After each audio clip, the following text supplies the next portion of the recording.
Test cricket ফিরল, আর সেই সাথে ফিরল আমাদের OG test specialist Mominul Haque ওরফে মিমি। কি ব্যাটিংটাই না করলেন, 10টা চার, মাথা ঠান্ডা, দুর্দান্ত ফোকাস, পুরো ওল্ড মুমিনুল ভাই। কিন্তু হঠাৎ কি হলো, মাত্র 9 রান দূরে থাকতে সেই চিরাচরিত মনোযোগের বিচ্যুতি। ব্যাস 100 হওয়ার আগেই সাজঘরে। তবে মজার ব্যাপার কি জানেন, আউট হওয়ার পর মুমিনুল যতটা না নিজের ওপর বিরক্ত, তার চেয়ে বেশি মনে ভয় পাচ্ছেন ঘরে ফেরা নিয়ে।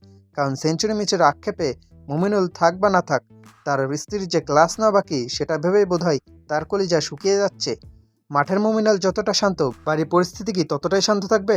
91 রানে আউট হওয়ার পর মুমিনুলের অভিব্যক্তি দেখে মনে হচ্ছিল তিনি বিড়বিড় করে বলছেন, ইস, আর 9টা রান করলেই তো রক্ষা পাইতাম, এখন তো বাসায় গেলে জিপিএ 5 মিস করা ছাত্রের মতো বকা শুনতে হবে।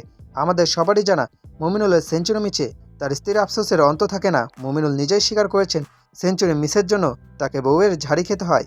তাই 100 না হওয়ায় এই আক্ষেপটা যতটা না ক্রিকেটিং, তার চেয়ে অনেক বেশি ডোমেস্টিক।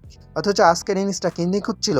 10টা বাউন্ডারি যখন মারছিলেন, মনে হচ্ছিল আজ কোনো শক্তিই তাকে রুখতে পারবে না। কিন্তু যেই না 91-তে পৌঁছালেন, মুমিনুল বোধহয় ভাবলেন, আচ্ছা 9 রান কি আর এমন ব্যাপার, আর একটু ঢিলেমেই কাল হয়ে দাঁড়ালো। এখন মুমিনুলের প্রতি আমাদের একটা অনুরোধ, প্লিজ ওকে আর কেউ বকা দেন না। বিশেষ করে ভাবি, আপনি একটু শান্ত হন, বেচারা 10টা চার মারছে তো। আসলে মুমিনুল যখন 91 রানে খেলেন, তখন তার মাথায় দুইটা জিনিস করে, 1 সেঞ্চুরি করে ব্যাট উঁচিয়ে ধরা, 2 সেঞ্চুরি না করলে ডিনারে কী কী কথা শুনতে হবে তার লিস্ট।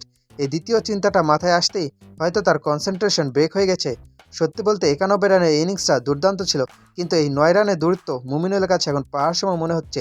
কারণ মাঠের আম্পায়ার তো আউট দিয়ে দিয়েছেন, কিন্তু ঘরের আম্পায়ার যখন জেরা শুরু করবেন, তখন রিভিউ নেওয়ারও কোনো জায়গা থাকবে না। যাই হোক, মুমিনুল ফর্মে ফিরেছেন, এটাই বড় কথা। সেঞ্চুরিটা মিস হলেও সে ওল্ড ভাইব আমরা ফিরে পেয়েছি।